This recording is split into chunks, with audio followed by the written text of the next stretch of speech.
from New York. McMahon won numerous titles and honors, including Bowler of the Year in 1950 and the All-Star the following year. Honoring Junie McMahon today from Carolier Lanes in North Brunswick, New Jersey, Prime Network presents the 11th stop in the 12-city tour of the American Bowling Congress National Teen Challenge.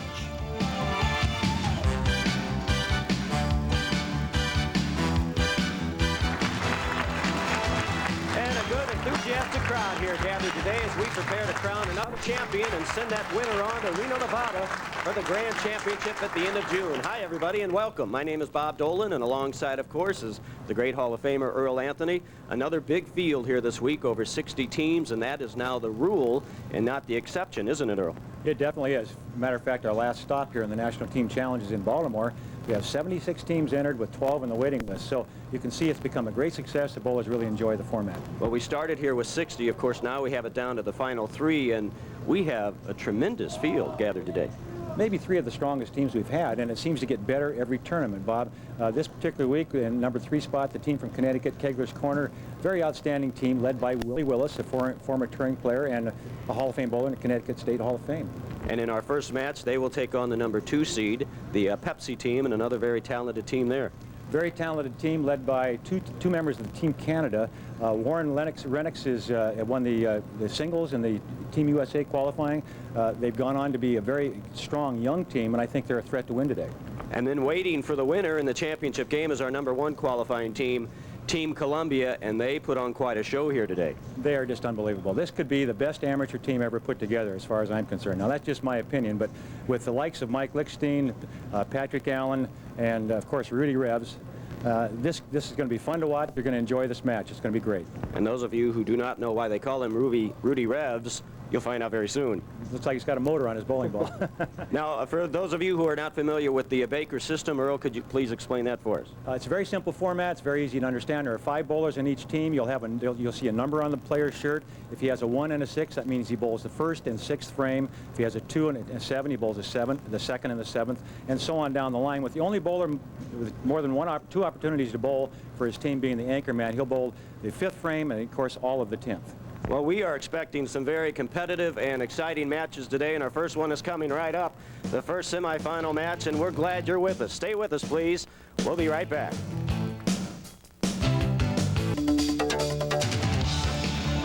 The National Team Challenge Bowling Series is being brought to you by the American Bowling Congress. Pride and service to bowlers since 1895. Make sure your league is ABC sanctioned. By the American Bowling Congress MasterCard. Get a grip on your finances with the ABC MasterCard. By the Reno Sparks Convention and Visitors Authority, offering the perfect game challenge. And by Pinbreaker Bowling Balls, bringing you the Pinbreaker Break of the Match.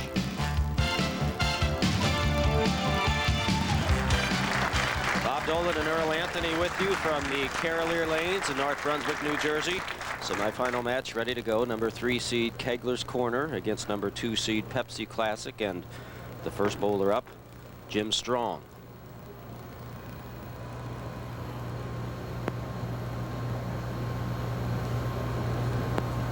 A little high, but he got him to go. A little high on the hit.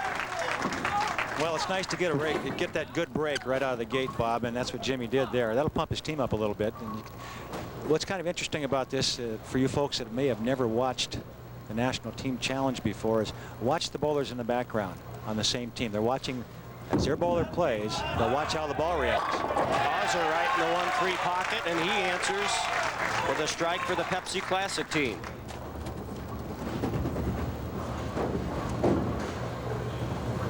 And here's a look at the game. Now watch the rotation on the ball. He rolls the ball. He doesn't overpower the lane, but he gets a good strong roll on it. That's a classic style there. You see the shoulders over the knee. That's very good fundamentals. Smitty Payne Jr. for Kegler. 2nd frame.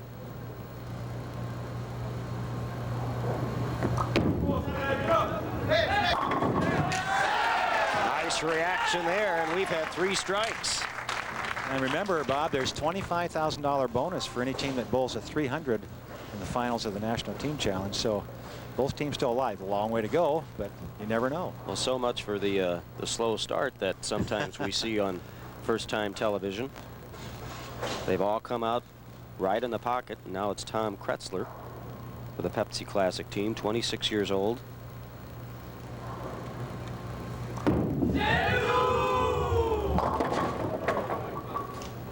And really the first errant shot we've had so far, and the washout, the 1-2, 4-10.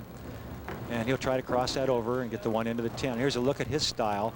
Very deliberate player, good arm swing, right to the top, right at shoulder height, the cup wrist, trying to get a lot of rotation on the ball, and the ball just slid out on him. I think he was very comfortable with the release, but he didn't get the ball reaction he expected. And again, that's how the players on the bench learn. They watch the players in their team play. They know their game, so they can make adjustments based on how their player's ball reacts. And there's our first open frame. And Earl, I know you can't stress the importance enough of, in the Baker system, you must fill the frames. That's the key. That's exactly right, Bob. You must fill frames. You must make spares. The strikes will take care of themselves.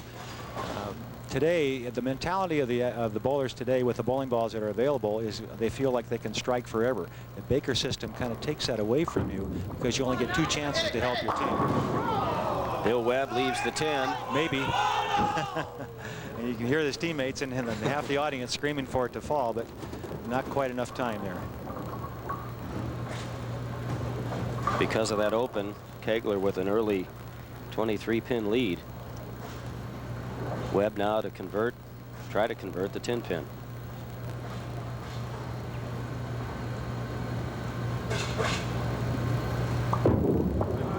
And he's got it. And he does what most bowlers do nowadays. He uses a resin type bowling ball with urethane shell for a strike ball and switches to a ball that can go much straighter for his spares. And most bowlers do that now. With the balls that they're using for strike balls, they tend to really hook, so it's hard to make your corner pins. Kegler up by 23. This is Warren Rinnicks for the Pepsi Classic team. Big high backswing. And not the result he expected, but if you watched, his teammate basically did the same thing, and he watched him do it, and he tried to make the shot. He made an adjustment. It wasn't the right one, obviously. You watched the ball skid right there when it should have hooked. And that's the difference between being a strike and leaving the 2, the 4, and the 10. He'll try to slide the 2 into the 10 with a lot of ball speed here and throw it hard and straight. You believe, Earl, that it's very important for the teammates not bowling to watch how the lane reacts to their teammates' ball, correct? Exactly.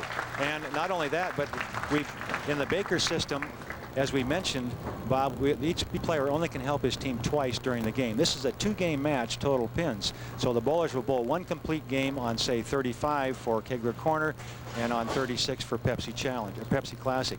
And then after that 1 game is complete, they will switch lanes. So it's important that they watch their opponents also to learn how that lane is reacting.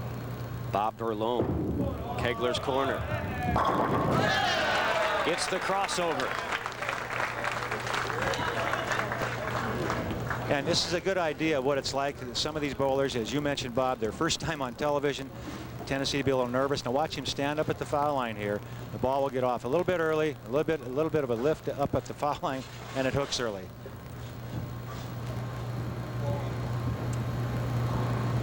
Fourth frame for a Pepsi Classic. 21-year-old Warren Guernsey. They're in a big hole early. What time, man? Get it up there. Get it up. The 10 wouldn't go.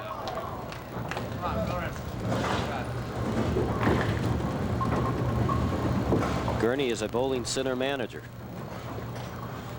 And a 215 league average, qualifying average 192. Again, the numbers you see on the shirt, that indicates what frames they will bowl for their team. 4-9. Guernsey will fill the 4th and the 9th frame. And now the anchor man for Kegler's corner. Here's a guy, Earl, you've probably gone head-to-head with a few times, huh? Yeah, Willie Willis. Willie's been around a long time. He's been a professional for a number of years, and he's been a very successful professional bowler over the years. Tough in match play, one of the better match play bowlers in the area. Very smooth, and there's that stubborn 10 again. Willie's 40 years old. Won the '79 PBA Resident Championship. Now Willie, as he's gotten older, he just turned 40 recently. As he's gotten older, that backswing used to be way, way above his head. He's cut the backswing down. He's become more accurate, but he's lost some of the revolutions on the ball that he used to have, some of the power and ball speed. So he's become more of an accurate player. He hits the pocket a little more often, makes his spares a little better, but he's not quite the power player that he was 10 years ago. And Kegler's up on their feet to high five as Willis comes back after converting the 10. And they're up by 34. You see the wrap here on Billy Rowe's arm. See the wrap on his right forearm. Well, that's a product of today's bowling styles. Crossover problems. Crossover for Billy Rowe. We're halfway through our first match. Kegler against Pepsi. Stay with us. We'll be right back. Final match between the number 3 seed Kegler's Korner and the number 2 seed Pepsi Classic. And Jim Strong for Kegler's Korner. Jim struck his first ball, and he's 2 out of 2. Jim Strong with 2 nice deliveries. That's what you call a great leadoff man, Bob. If the guy can get you going like that. And when you set up your team, the idea here is to set up your team with your first and your 5th place bowlers both being very good strike players, because they're going to bowl back-to-back in the 5th and 6th frame. And then your 4th place bowler, he can help you get that 3 in a row, which generally will win a Baker system match. If you can get 3 in a row and stay clean, you're going to win most of your games. Now Causer, after striking on his first ball to open the match, has some trouble here. The 1-2-4-8. This is a very young team, the Pepsi Classic team, and they have 2 members of Team Canada on their team, and one of them, as I mentioned earlier, and I misquoted it. What it was, he won the Tournament of America singles in 1992 for Canada, and I said Team USA singles. I was wrong there. It's a very good young team. And a nice pick there by Robert Causer to keep his club close. Back to Smitty Payne Jr. now. Smitty's a mailman. He struck on his first ball. 36 years old. Very deliberate. Setting up. He's one of the few players on either team, on any of the 3 teams today, that doesn't really hook the ball a lot. He gets a lot of end over end, forward roll, very powerful ball, and he's a very strong young man. That's 2 for 2 for Smitty Payne. Some of the high qualifying averages for 6 games. John York, 226. Bobby Bush, Pat Healy, 217, Niagara Falls, New York. And some of the individual high qualifying games, 278. Bobby Bush again, Niagara Falls, New York, 276. Bob Bigda and Pat Healy there again with the 269. Healy's team just missed the TV show. Tom Kretzler for the Pepsi Classic team. A lot of pin reaction, but missed the pocket. Well, we're getting what usually happens after there's been a little bit of play on the lanes. There's a little bit of oil carry down. The oil in the first part of the lane is picked up by the bowling ball. You watch him wipe the ball with a towel. He's wiping the oil off so he doesn't get it on his hand.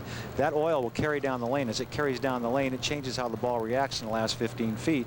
And right now he's getting a little more skid than he expects in the last few feet of the lane, so he's not getting back to the pocket. And when you're only bowling 2 frames a game, it's hard to pick up, I would think, You're right, Bob. that adjustment. That's exactly right. That's why it's so important that you watch your teammates, and as I mentioned, watch obviously the other team, because you're going to change lanes for the second game. Now Bill Webb for Kegler's Korner. Bill's a junior in college, Bryant College, majoring in finance. And leaves the 10. There's a good look at Billy's style. Now watch as he goes to the foul line. He does one thing that in his game I think is wrong. Other than that, he's very smooth, he's very deliberate, but when he gets there, see how he stands straight up. If he were to stay down and reach farther, he'd be more consistent with his roll, he'd get heavier roll and more direction. But he tends to stand up at the foul line. When you stand up, you actually pull your hand out of the ball like he did there, and then he missed the spare.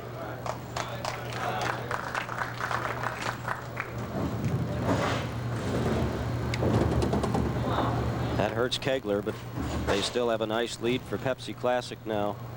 Warren Rinnox from Ajax, Ontario. That's the kind of thing that might get the other team going, though, when they see You see Kegler Korner make that kind of a mistake on an easy spare. That could pump up the Pepsi team. See if they can get it going here.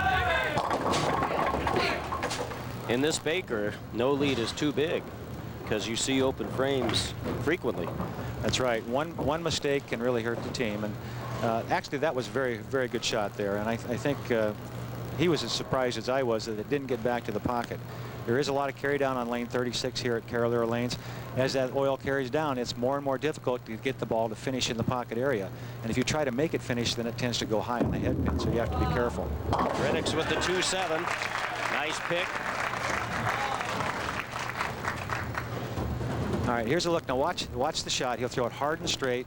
And again, watch the ball. You see it picking up oil going down the lane there? That shows you how much oil, how much dressing there is on the lane surface. Bob Berlone. Kegler's Korner still with a nice lead, up by 34. They've enjoyed the lead for most of this match. Berlone now, 1987 Team USA finalist.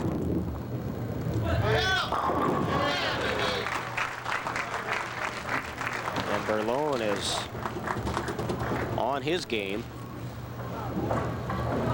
Well, that's a load-up shot. That gets him ready to go into the 10th, and their anchor man, if he can catch a couple of strikes in the 10th, will really substantiate the lead. They, at this point, you can see a little bit of the experience that's lacking on the Pepsi Classic team, that being a very young team, as opposed to the Kegler Korner team. A couple of players that have been around a long time, especially someone like Willie Willis. Guernsey will be up next for Pepsi Classic. Some of the qualifying totals. There's the Pat Healy's team, just missing today from Niagara Falls, New York. Now Guernsey. Crossover. Wouldn't go.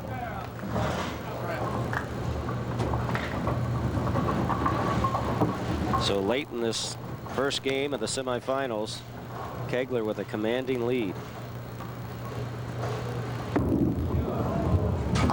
And Guernsey just picked that one.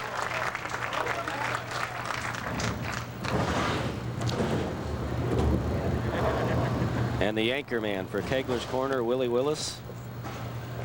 35-pin lead for Kegler's Korner. And Willie here obviously knows he has a chance to really extend that lead. And he made a great shot in the 5th frame, leaving that solid 10-pin on his only other attempt.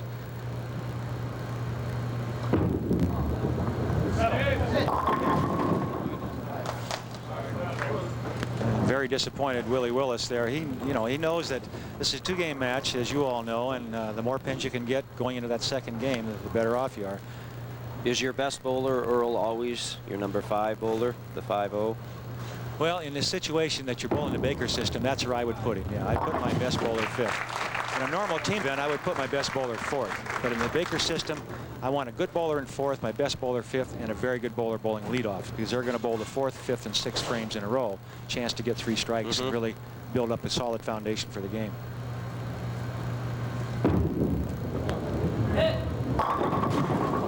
And the 10 wouldn't go. Wobbling, but stays up. And now the anchor man for Pepsi Classic, Billy Rowe. As you mentioned earlier, Bob, no lead is too big in this Baker system, or is big enough, really, I should say. Chance to get it back to 24 pins. Goes the other way. That's a bad break for the Pepsi team, and a big break for Kegler Classic. When he let that go, they thought it was a nice ball. Well, remember I mentioned just a minute ago that the oil carries down, it doesn't hook, then you try to make it hook, and it goes high in the head pin, and that's exactly the result he got there. He made that ball finish, knowing that he's had trouble getting it up to the head pin, and it went through the middle of the head pin. And you know, if the Kegler's team is paying attention, they'll know that it's a little more difficult on lane 36. Because now they switch lanes for the second game, which is coming up in the semifinals. Kegler's up by 51. We'll be right back. 51-pin lead after the first game of our semifinals. 51-pin lead for Kegler's Korner over the Pepsi Classic team. And now to start off the second game for Pepsi Classic, Robert Causer. And they have to get something going soon here, Earl, to move into the finals. And that will help. Nice reaction there, and Causer starts with a strike.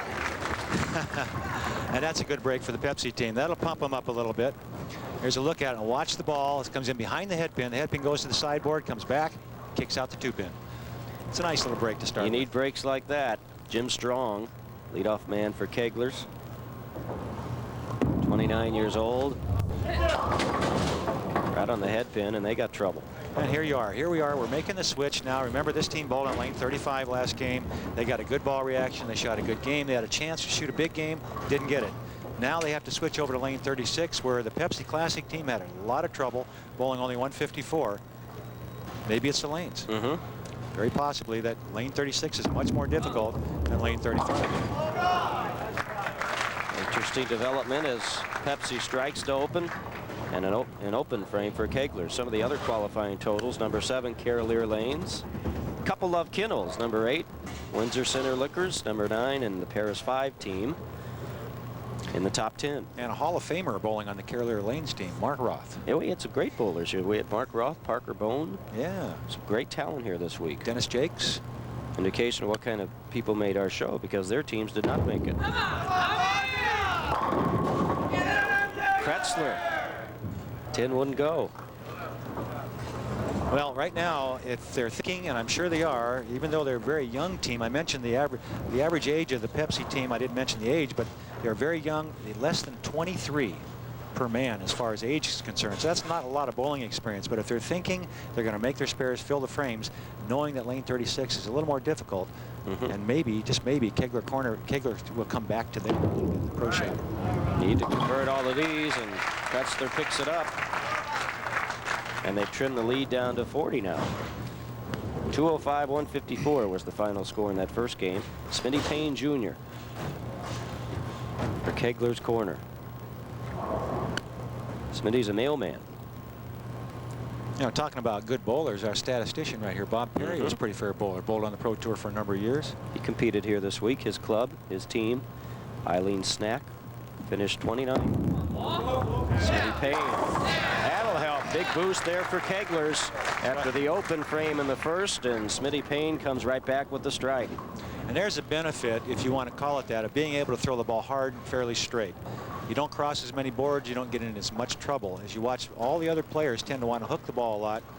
He goes very straight, keeps the ball in play. Warren Renix, Pepsi still climbing that big hill.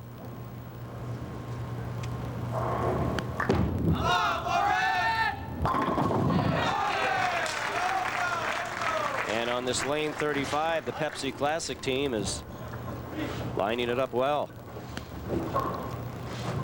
And I don't think it's a case of television nerves so much as I think it's just a difference in the lane surface. The way the ball is reacting and how the oil carried down. During the practice session, the bowlers had about 30-minute practice on this pair of lanes before we went on the air. And during that period of time, you carry a lot of oil, you move it around a lot, and that can change the ball reaction drastically. Bill Webb. And there's lane 36 again. Yeah. I still think it's a lot to do with the lane surface more than it is the players.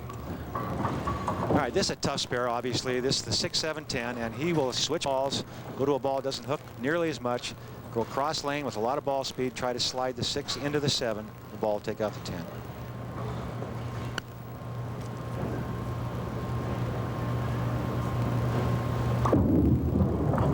There it is, just missed. Good try. And suddenly, 2 open frames in the first 3 in the second game here for Kegler's Corner. They enjoyed a big lead, but now it's down to 28. We'll be right back.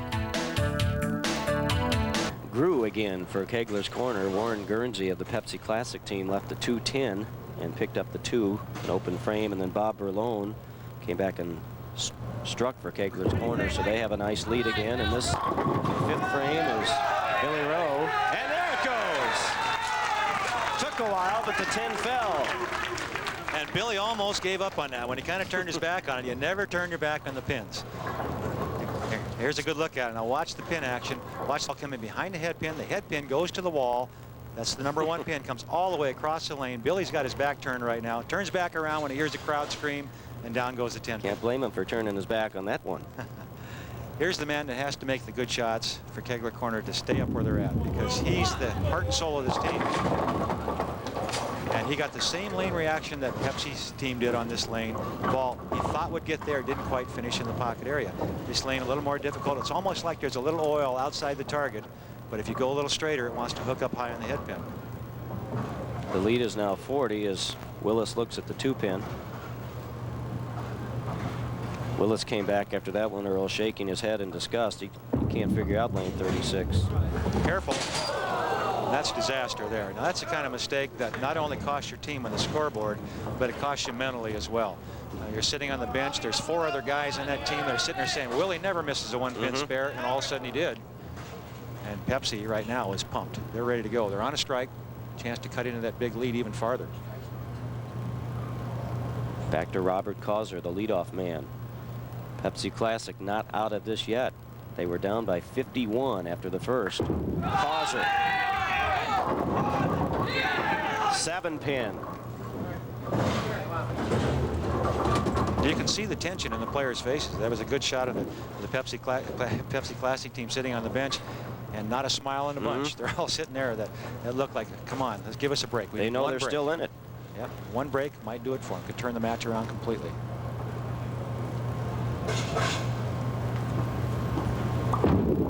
Causer for the 7th. Pepsi stays alive. Now Jim Strong for the Kegler's Korner team.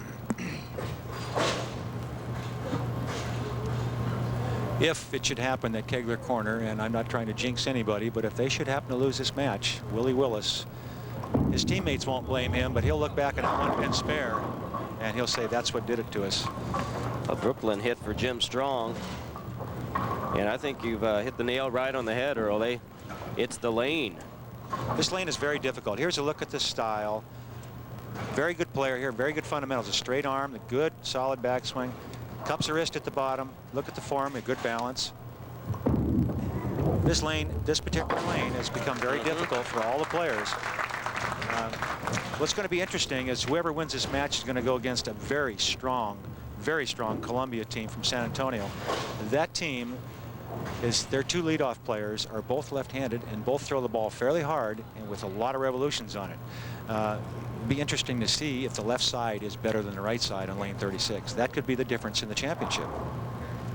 Even though the winner of this match will have had the advantage of bowling a game, bowling a match on that lane. There's disaster. And right Tom Kretzler.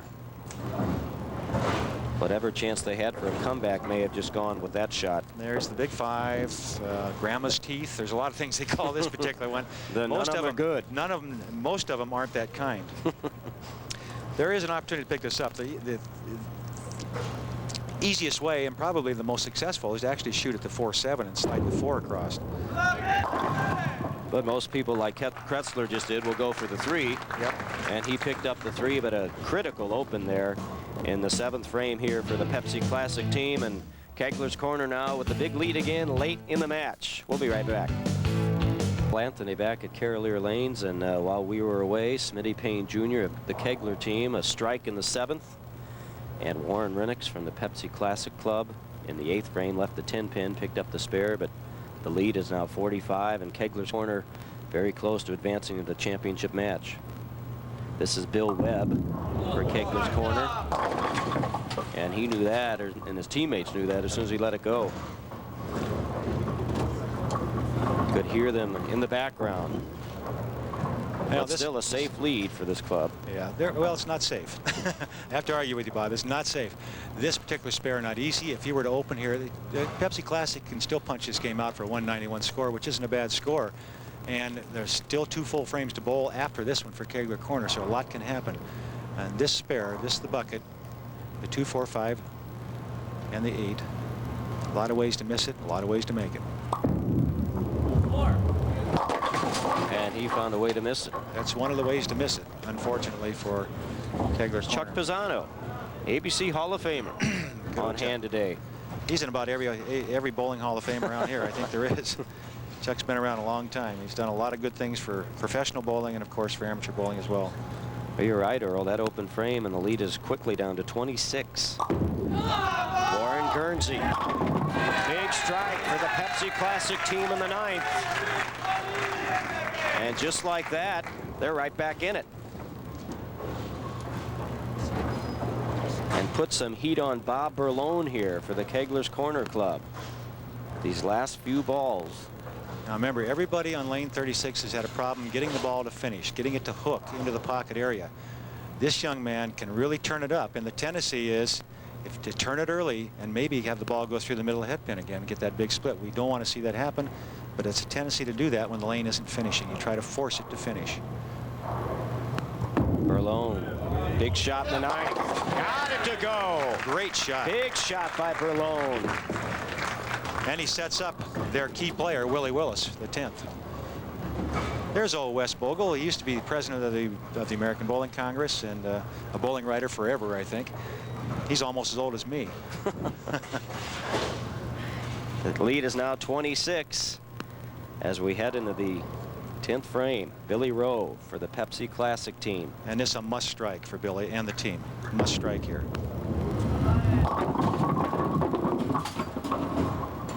Walks back very dejected. Well, he knew that was their only opportunity to win this match. He had to strike out. He rolled the ball well. He was happy with the release. You can see here he's very confident with the release. He's actually looking it out. He knows it's good, but it doesn't finish. Doesn't quite get back. Maybe a little too much ball speed, hard to tell, but he was happy with it when he threw it. Picks up the spare. And a very dejected Pepsi team sitting on the bench wondering what went wrong. But like I mentioned earlier, they're a very young team, and they'll be back in the future, I'm sure. Well, they had quite a week. Qualified number 2 here for our TV finals. Put on quite a show. Their final qualifying score of 99.08.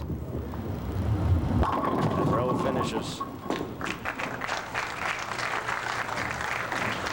And the Kegler's Corner team is going to move on as Willie Willis will finish up the game for them. But they have a tough chore ahead, Earl, in the championship match. Now, I don't think you could. I think you'd have a problem assembling 5 better bowlers than are on, as it, you know, in a team event like this, as are on the San Antonio team, the Columbia. These guys can all bowl very well. Willie's still having some trouble, though, figuring out lane 36, as are many others. And for a team that has just moved into the championship game, they still have some headaches ahead. We'll be back with the championship match in just a moment. It's going to be Kegler's Corner against Team Columbia. Coming right up. Now it's time to go around the bowling world. Brought to you by Lynn's Shoes. For the performance approach, it's American-made Lynn's Shoes, the choice of better bowlers worldwide. 12 teams, men and women, gathered in Indianapolis recently for the Intercollegiate Bowling Championships. In the women's semifinals, this strike by Lisa Moorhead clinches a victory for Moorhead State over Illinois State, 381-315. They play 2 games in the Baker format. In the finals, Moorhead State against #1 seed William Patterson, and this strike by Becky Mullen gives William Patterson a 9-pin lead after the first game. Second game, Sherry Pollard keeps Moorhead State close with this tough conversion, but William Patterson uses a tough conversion of their own to help put it away. Natalie Zeno, watch it come off the side wall. This and 5 strikes in a row in this final game, and William Patterson wins 404-357 to claim the national championship. For the men in the semifinals, San Jose State comes from 32 pins down to beat William Patterson. The comeback is complete with this strike by Scott Korner, and they advance 393-358. But waiting for them in the finals, #1 seed Wichita State, and they send an early message with 4 straight strikes to open the first game, including this one by Lonnie Wallachek. In the second game, now up by 43, the Shockers put it away. Dave Garber's strike in the second frame adds to that lead. And this one by Kelly Bennett wraps it up. Wichita State 399-342, their 8th national title overall, and the 3rd for the men, both more than any other school. The Challenge of the Hemispheres recently was conducted at Hawthorne Lanes in suburban Chicago, with Australia, South Africa, and Canada being hosted by Team USA. The competition featured 18 5-player team games over 3 days. In the men's division, Team USA, behind national champion Anthony Chapman, rallied in the last match to slip past Team Canada by 57 pins. Australia turned the tables on Team USA's women's team in the final game to grab that title. Team USA led from the initial game but fell 1 game short. Players from Canada and the United States will travel later this month to Guadalajara, Mexico for the American Zone Championships. And now let's take a look at the ABC Bud Light Masters, the final results from Tulsa.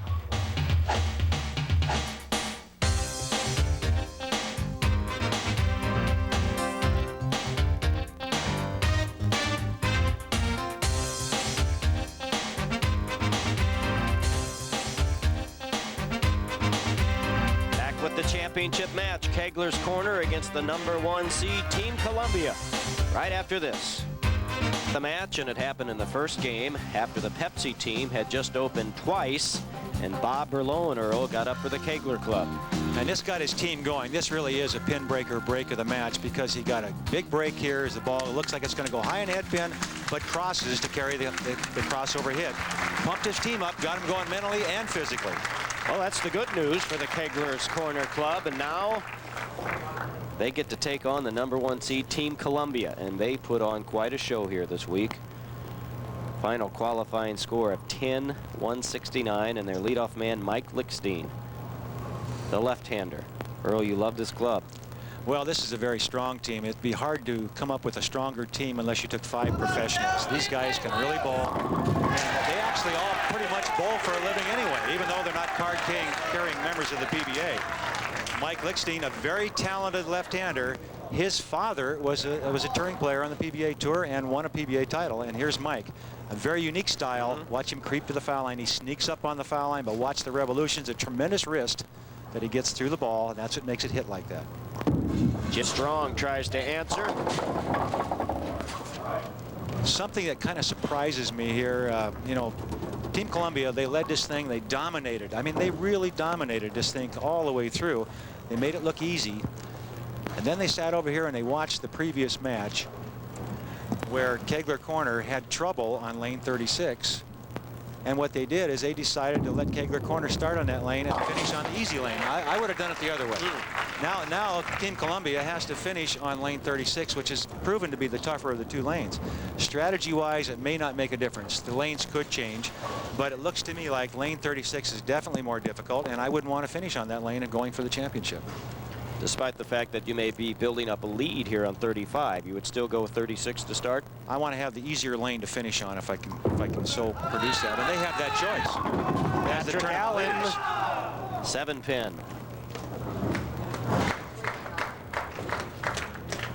TV finalists, of course, Team Columbia, qualifying average 203.7, and the Baker system average 185.6. Pepsi Classic 198 in the qualifying, and Kegler's Korner in this championship match 205, nearly 206 in the qualifying rounds.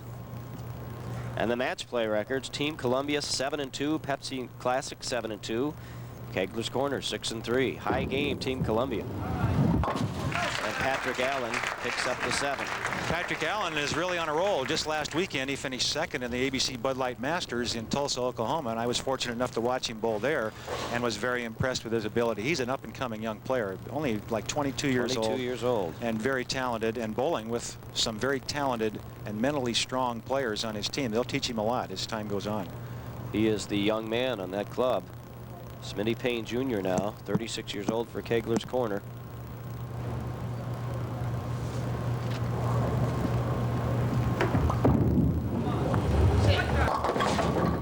Came up on him, and he's got trouble. And this particular spare, it may look really difficult, but isn't that tough. This is the 3-6, 7-10. What he'll try to do is get the ball between the 3 and the 6. The 6 will take out the 10. The 3 will slide over and take out the 7. This is really not that difficult to spare. Just get any part of that head, or the 3 pin on the right-hand side. He's got a good chance to slide it over.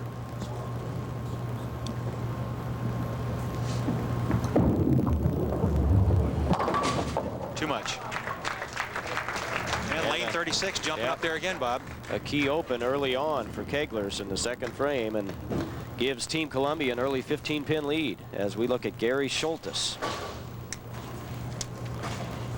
Great job by all the staff here at Carolier Lanes this week. The GM, Don McElmurray.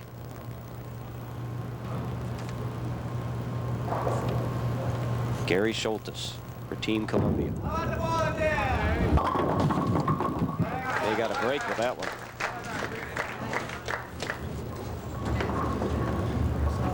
This is a very similar player for Team Columbia here as is the mailman for Kegler's Korner. That's Smitty Payne. He goes hard and straight. He's got good fundamentals.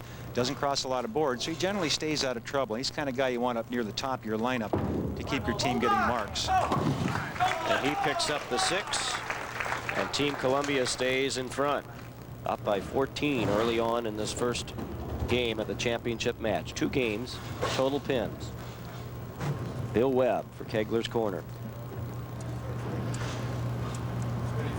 Bill Webb with a league average of 215. He's only 21 years old.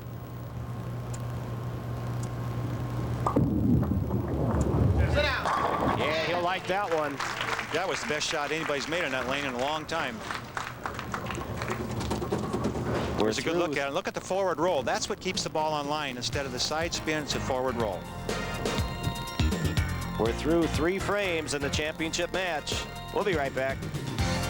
Junior, Team Columbia, 4th frame, first game of the championship match. Oh, and he can't believe that didn't go. That's what they call really the only true tap in the sport of bowling. He's whistling. Yeah. Better to whistle than to cuss, I guess, right? And we'll get another look at that shot. Watch the ball. Look at him. And this is a typical urethane hit. Now this is the ball. It will not deflect. It'll go straight back and take the 5. Straight back. See that? No deflection. You need deflection in order to get a strike. The ball has to bounce off that head pin a little bit. I like that reaction, coming back whistling. Yes. That's a little different. And he picked up the spare while we were watching his first ball. Bob Berlone now for Kegler's Korner.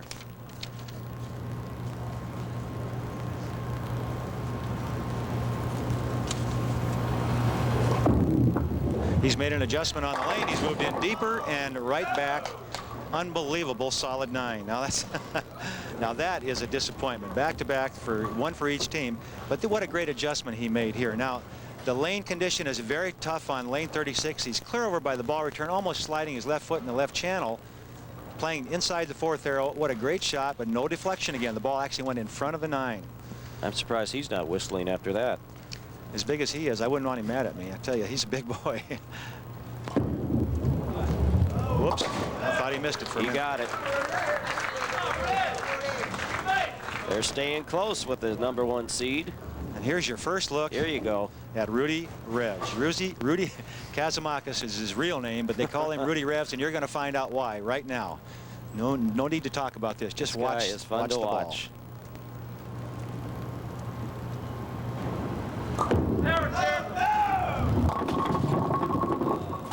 Not the result. That wasn't good. That's not normally what happens when Rudy hits part of the head pin. But we'll get a look. We'll get a real good look at the revolutions on the bowling ball here. This is Rudy going to the foul line. Watch the high backswing. You can see the tremendous strength he has in his arms. Little pause there. And that pull through and the tremendous rotation. And now for the 2-8-10. And an open frame for Team Columbia from their anchor man. Rudy during the warm-ups, Earl, was lined up well on lane 35. I think that was just a little bit of adrenaline going there. He threw a little harder probably than he wanted to, and didn't quite get it back to the pocket. Here's another change. You noticed the player bowling 4th for Kegler Korner, Bob Berlone, made the big move, and now here we got Willie Willis switching bowling balls. So they, I think, realize that lane 36 is the big lane. If they can get by this one and be close going into the last game when they switch lanes, they might have a chance to knock off Team Columbia. Well, he found the pocket with that one, didn't get the strike. As Willis Gets the 4-pin. And halfway through this first game of the championship match, we're all tied up. We'll be right back. In our great sport, there are people who bowl and there are bowlers. The difference is right here in my hand, the American Bowling Congress membership card. Without standards or rules enforced by ABC, what do our accomplishments really mean? The greatest bowlers of all time have always been ABC members. It's important because it provides the credibility we all need. So when you go bowling, make sure you ask to compete in an ABC-sanctioned league or tournament. It's your assurance that you really are a bowler and not just going bowling. Let's go bowling with ABC. Mike Albee on bowling. Getting the right grip is really important for a good game. Hey, Mike, here's a tip. The American Bowling Congress is teamed with Marine Midland Bank to offer a Gold MasterCard with a great 12.9% on transfer balances. Get a grip on your finances by using your line of credit checks. You get a free subscription to Bowling Magazine, and you'll support the ABC every time you use your card. That's a great tip. Thanks, Mike. Hey, get your own card. The ABC MasterCard. The browns come for the greens. The days come for the nines.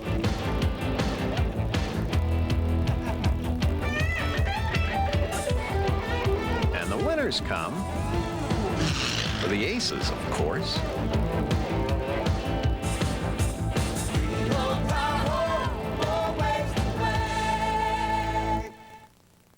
Another day in the trenches got you down? Been kicked around? So now you're all strung out. Maybe caught in a jam and have a bad attitude. This has got to be some sort of bad dream! Don't have a stroke. We can save you. Just get off your feet and get away from it all. Take a break. Relax. Refuel. Watch Prime and get relief from the everyday grind.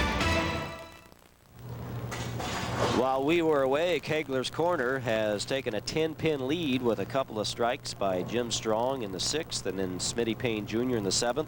Mike Lickstein of Team Columbia struck in the 6th.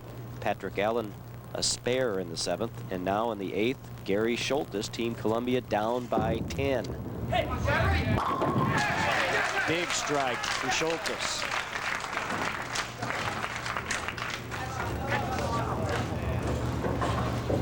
Puts the pressure right back on Bill Webb. Bowling in the 8th frame for Kegler's Korner. Very good, close, competitive match in this first one. It is, Bob, and I think the difference in the match could end up being the left-handers. The fact that Team Columbia has two very talented left-handers on their team bowling in the 1 and 2 position could be the difference in the match, because there's going to be less movement of oil on the left side. So they could be the keys when they come into the last game. High hit for Webb. This, remember, is a 2-game total pin match. Baker system. There's a look at the style. Watch the arm swing. He has a very free swing from the shoulder. But the tendency here is to stand up at the foul line, which right there creates you pull your hand out of the ball when you do that. Cuts off your follow through and you lose direction. When you lose direction, obviously you get a lot of problems. Does one tend to do that when you're looking for more power, Earl, to come up? That, or if you're nervous a little bit, you tend to get a little fast with your feet, makes you rare at the foul line. There's a lot of things can cause that. I just think that's his normal style, though. I don't think he's that nervous. I think it's his normal style is to come up at the foul line. And as you mentioned, Bob, maybe trying to get a little bit more on the bowling ball when he's actually pulling his hand out and getting less by doing that. Jimmy Johnson Jr., 9th frame, Team Columbia, and they are down by 9. And he's the only PBA member on the Team Columbia team here. Crossover. Well, now, if you're going to have a pin breaker break of the match, that could be a big one right there. Now, he was whistling after his first ball early in the match, remember? Yep. When he left the solid 8 last time, this time he pulled the ball left. You can see that his expression, and look, this is no chance, and he gets the big break. The crossover hit. That got his team off the bench in a hurry. Gives him a 1-pin lead late in this first game. 9th frame, Bob Berlone. Made a great adjustment on this lane. Last time up, left the solid 9. Let's see if he can repeat that shot and get the strike.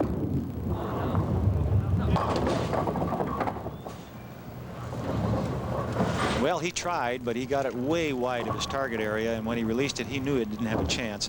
He leaves the 1-2, 8-10.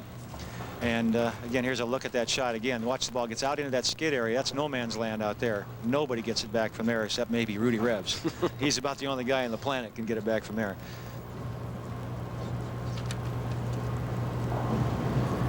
Rudy's an interesting guy. He's not only a very talented bowler, but he's a lot of fun to be around. And Rudy doesn't hook the ball. Oh, and he got it. Rudy tells you he curves the ball. He doesn't hook it. Furlone with a big pick.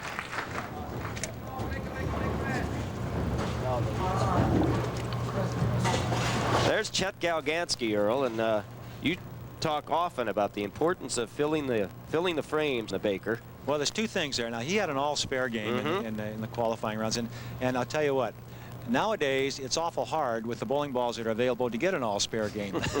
First of all, it's hard to make spares, and second, it's hard not to strike that often. But our congratulations to him. 10th frame, Rudy Revs leaves the 10. Well, Galgansky, Earl, they're trying to arrange an exhibition at the Grand Championship in Reno, but the details couldn't be worked out. But an all-frame game. You want to admit those? No, you haven't had too many of those. No, all-spare game? No, yeah. No. I unfortunately, oh, that's a disaster. Big there. miss by Rudy Revs. All-spare games are really difficult to get, believe it or not, and especially again, I wasn't making a joke when I said with today's bowling balls. That is a huge miss by Rudy Revs in the 10th frame for Team Columbia. Rudy doesn't make a lot of money making spares. Rudy gets a lot of money throwing strikes, and Rudy Revs won the high roller tournament in 1989 in Las Vegas. He won the Super Classic, the Hoinky, for $100,000. He's won a lot of money, and he's still an amateur bowler. That's the amazing part. There's Willie Willis. Now this is slow motion here. Looked like it. That 7-10 teased him. Remember I mentioned Willie's getting old. He doesn't throw it near as hard as he used to. Well, the pins don't fall as fast as they used to for Willie either. Watch the 5-pin. Just get enough of the 7 to knock it down, and a little love tap on the 10. You're living right. And this makes that miss by Rudy Revs even bigger. So Kegler's Korner, after winning the semifinal match over the Pepsi Classic team, now will have the lead after the first, as we see Rudy Revs, and it was his open in the 10th. That right now may be the key shot of the match. Well, you don't keep Rudy down very long. His personality is such that he's very aggressive. He's going to get back up there, and he'll be challenging before it's over. And Kegler's Korner will have the lead, but it's certainly not going to be insurmountable.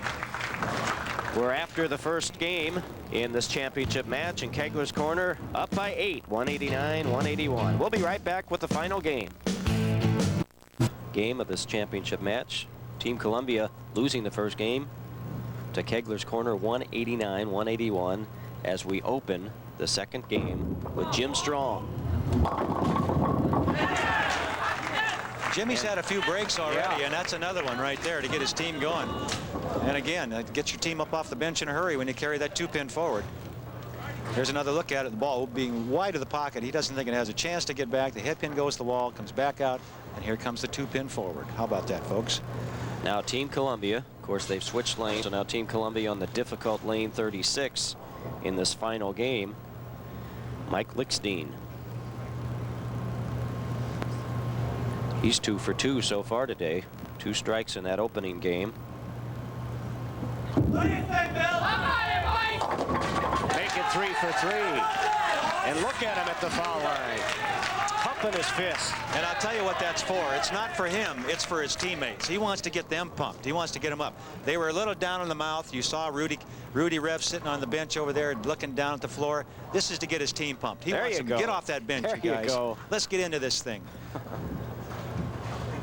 Big strike to match Jim Strong's opening strike for Kegler's Korner. Smitty Payne now, second frame.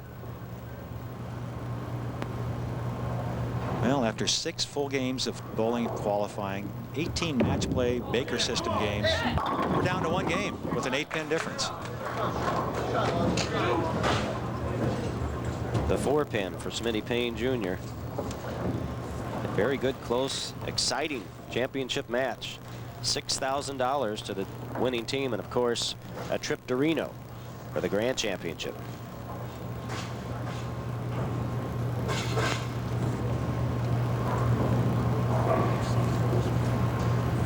Payne, very deliberate, likes to take his time. Fill those frames. Spare is very important in a one-game match.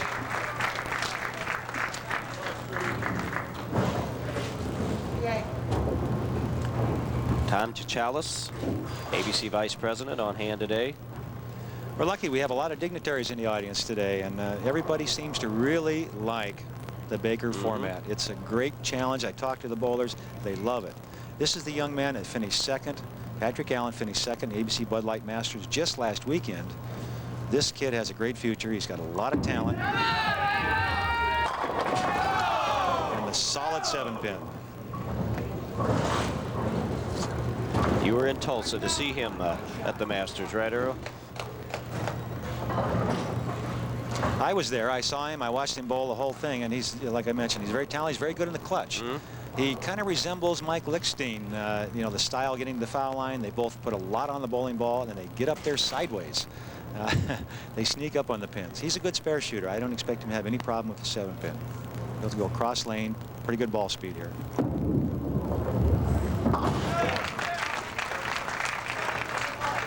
Still an 8-pin lead for Kegler's Korner. And you know, this is a team of amateurs here. This Team Columbia. It's amazing. They've made more money among those 5 guys bowling as amateurs than most pros. Yeah. You've got the Hoinky alone is that's $100,000, and you got $200,000 for winning the high roller in Las Vegas, and they've got Lichtenstein and Rudy Kazamakis have both won that. You got Patrick Allen finished second in ABC Masters. That shows his ability. So it's a very strong amateur team.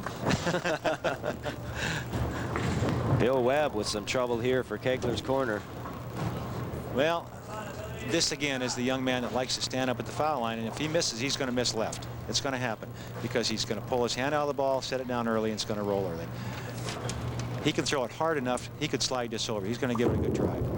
No chance. An important, a very critical open, and the door is open now for Team Columbia.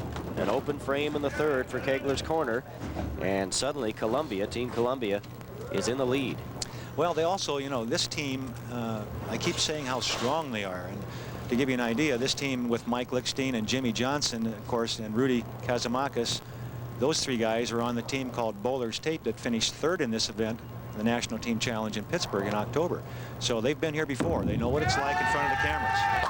Gary Schultes. That would have been a big strike after the open by Kegler.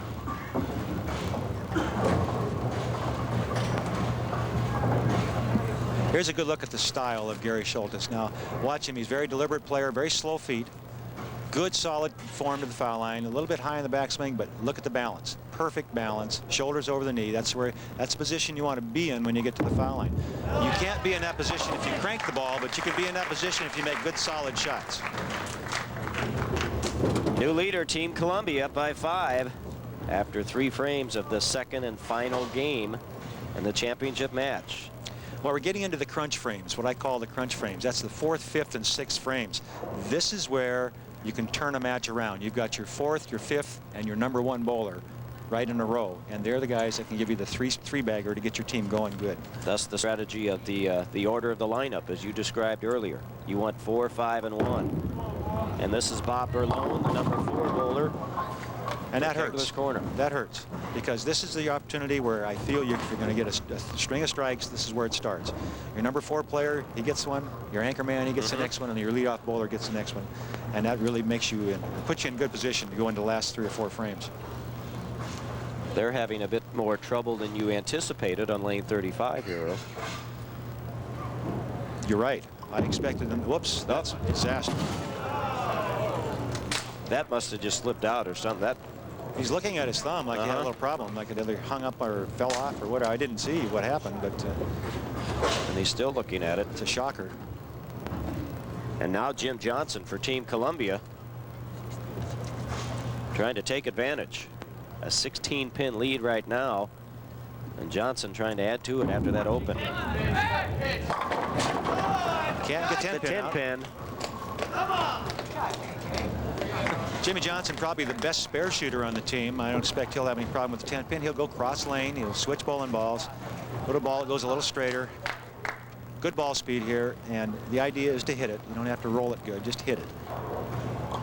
And he did. And we're through 4 in this final game. And Team Columbia now with a 15-pin lead. So that open by Berlone was very costly. But Willie Willis, the anchor man.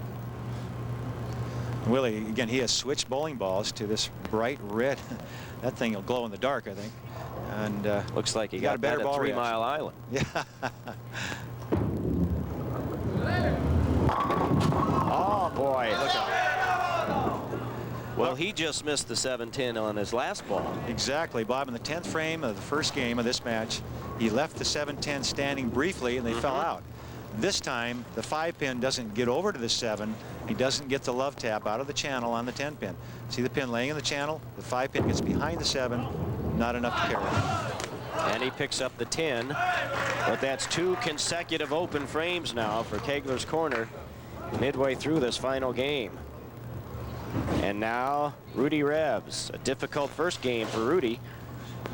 And he could really slam the door. Well, this is going to be an interesting shot for Rudy because this lane has been tough for everybody. Let's see how Rudy plays it. He's going to be deep inside, and he's going to really turn it up.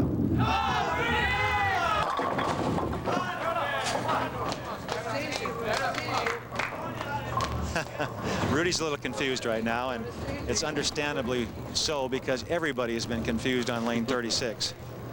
And he's talking to his teammates about it. You can see how deep inside he is. He's laying the ball down about on the 15 board, or the 3rd arrow on the left side, and everybody's had trouble getting the ball to hook on the back end. Not Rudy. His went high. The 6-10, and he picks it up, and look at him, egging his teammates up. Get up on your feet, he says.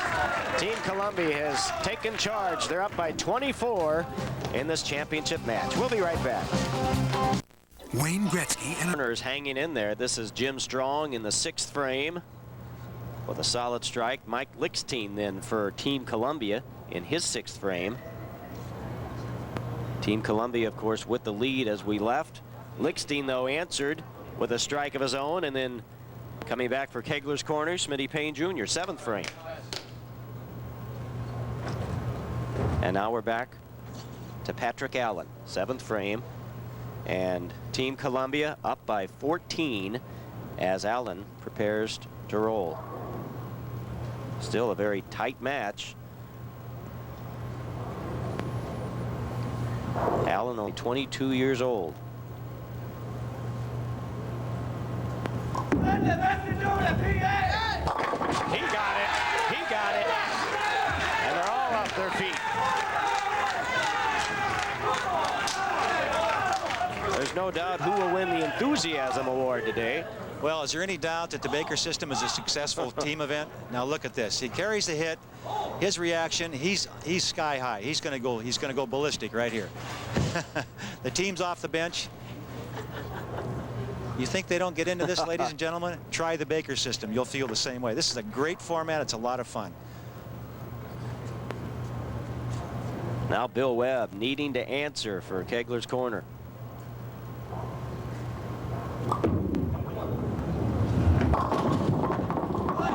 And again, a little high. And Earl, he's had that trouble all day long, as you pointed out. He has, and he almost got the big break there. If he'd have carried that hit, what a turnaround that would have been for his team, and what a disaster it would have been for Team Columbia. Match not over. Very important spare, a 1-pin spare, easy spare. If he were to get careless here, it could be the tournament. So he has to really concentrate, take his time, pick up this spare. We're getting down into the last few frames, and again, in the Baker system, anything can happen. And he picked it up, 25-pin lead for Team Columbia. The #1 seed. They're from San Antonio. They began the Baker play today in 2nd place and moved up to 1st. This young man is a good pressure player, and I expect him to make a good shot here. Even though this lane is more difficult, they're on a double. I think this is the man they need. If he gets this strike, they're in great shape going into the 9th and 10th. They're 2 tough players at the end. Very accurate player. Crossing over. It looks like he had a little problem at the foul line. He's looking at the down. line. The ball didn't come off his hand clean at all. So, like his thumb hung up in the ball. It's really hard to tell sometimes, but we'll take a look at it again. Here he is going to the foul line. He looks, he's not rushing the shot at all, so. He did stop a little short there. It looks like his heel might have caught, maybe stuck a little bit. He's got to fit the ball between this, the 310. And he forgot the 3. And that's how things turn around in the Baker system very quickly. Wow. We're down to the 9th and 10th frames. 9th frame, Bob Berlone. Kegler's corner now only down by 11. They're looking up at the scoreboard. Team Columbia's lead was 25, now down to 11. 9th frame. Big shot here by Berlone. Oh, he likes that one. He hit it good, but it went high.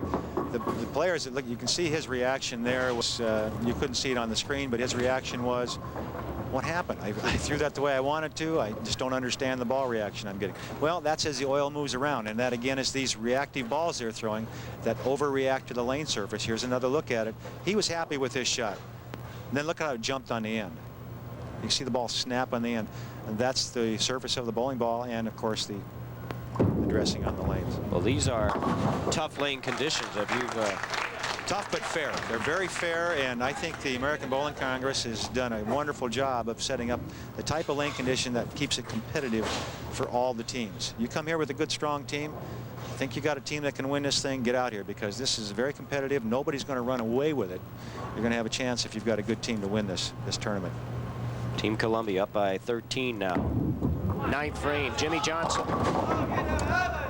Another tough spare here. The 2 and the 5. There's a lot of ways again to miss this, and then a few to make it. Jimmy being a great spare shooter, if you're going to have someone shoot this is the guy you want. But this is a tough spare under trying conditions. This, the 9th frame.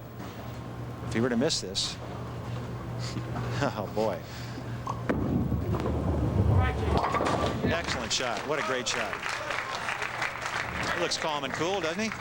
Well, we're set up for a big 10th frame. The 2 anchormen. Well, we've got a 13-pin lead for Team Columbia. And Willie Willis up first. This is why you put Willis and Rudy Revs in this number 5 hole. I'll tell you, as much as I admire Rudy's ability to play and bowl under pressure, on the particular lane condition that's out there now, I'd have to pick on. I'd pick Willie. Willie goes more straight, more direct. He's going to keep the ball in play. Rudy crosses a lot of boards. Look out! Got the break. The crossover, and a huge strike for Kegler's corner. Here's another look at that shot, and let me tell you what's going on right now. Rudy Revs isn't even in the set tee area. He's off to the side. He didn't even want to watch. Here's another look at him. Watch Willie's reaction. He knows he made a bad shot. And he's saying, well, he'll take it. It's about time I got a break. Yeah. Willie does deserve a few breaks. Rudy's back and he's ready. He's got his game face on. Rudy took a walk here a few minutes ago. It's all going to come down to his shoulders very soon. Willie Willis. Another break. My. 2 huge breaks in a row. Let's take a look at that one, folks. Here's a look at Willie Willis. He looks like, well, I expected that to strike. Watch this ball. Barely gets part of the head pin. It goes to the sideboard, comes back, kicks the 4-pin forward into the 2. What more can you ask for? What a double that is. Pin count, very important, so he wants to get all 10 here. 3 in a row? No. But a big finish by Willie Willis in Kegler's corner, and they have the lead. Rudy knows he needs 2 strikes to win this match, and he will rev it up.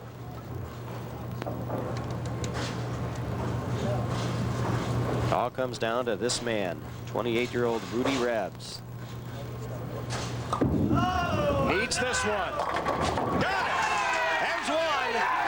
Who does it better than that? There's one.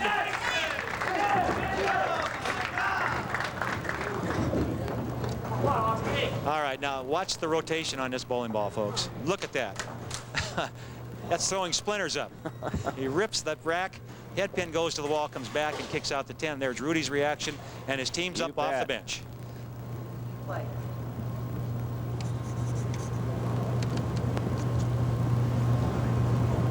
Just keep it on the lane, and they're a winner. And that's going to do it. Team Columbia is the winner. We'll be right back and talk with them. The National Team Challenge is brought to you by the American Bowling Congress. Championship service to bowlers since 1895. Make sure your league is ABC sanctioned. By the American Bowling Congress MasterCard. Get a grip on your finances with the ABC MasterCard. By Lynn Shoes for the performance approach. It's American-made Lynn Shoes, the choice of better bowlers worldwide. By Balfour, the maker of Championship Ring Awards. And by the Reno Hilton Hotel, host of the Grand Championship event.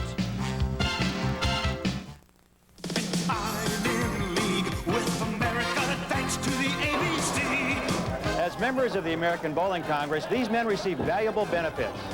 In sanctioned leagues, they know their games count, and standard rules help the fun along. Awards give them proper recognition. They get their shot at national competition, and they're helping our country's Team USA. When these members go bowling, they know being organized is more fun. Get in league with America. Join the ABC. Looking for more strikes and more bowling fun? Then look no further than Going for the Gold with Team USA coach Fred Borden. As today's top instructor, Coach Borden will show you ways to reach your full potential. Professional bowlers Mike Albee and Leila Wagner work with Coach Borden to show you the sure way to higher scores. And as an introductory offer to Prime Network viewers, this 12-lesson video is available for only $19.95.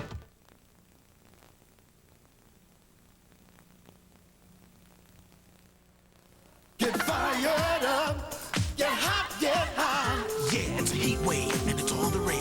When the mercury soars, a silver bullet pours. Hot shirt, hot shades, hot little number. With cold Coors Light, yeah, we're hot for summer. It's Coors Light's Hot Summer Beach Gear, and it's available only through this cool display. So grab the one that's silver bullet smooth and get hot for summer with Coors Light. The right beer now. Hot shirt, hot shades, hot little number. With cold Coors Light, yeah, we're hot for summer.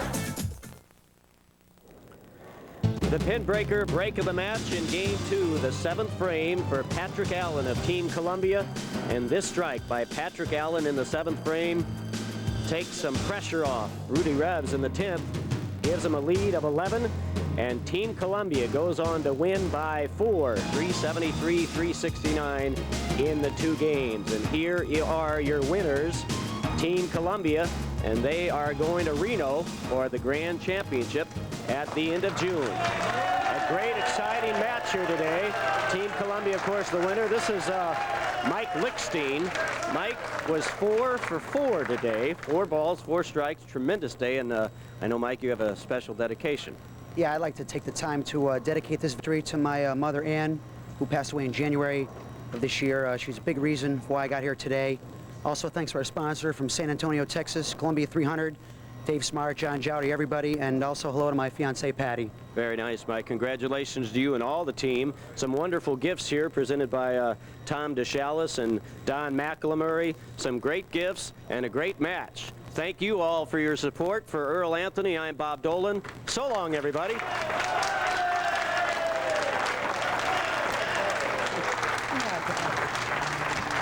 Hotel accommodations provided by the Sheraton Inn, East Brunswick. When visiting New Jersey, stay at the Sheraton Inn, East Brunswick. This has been an ABC Eagle Productions telecast.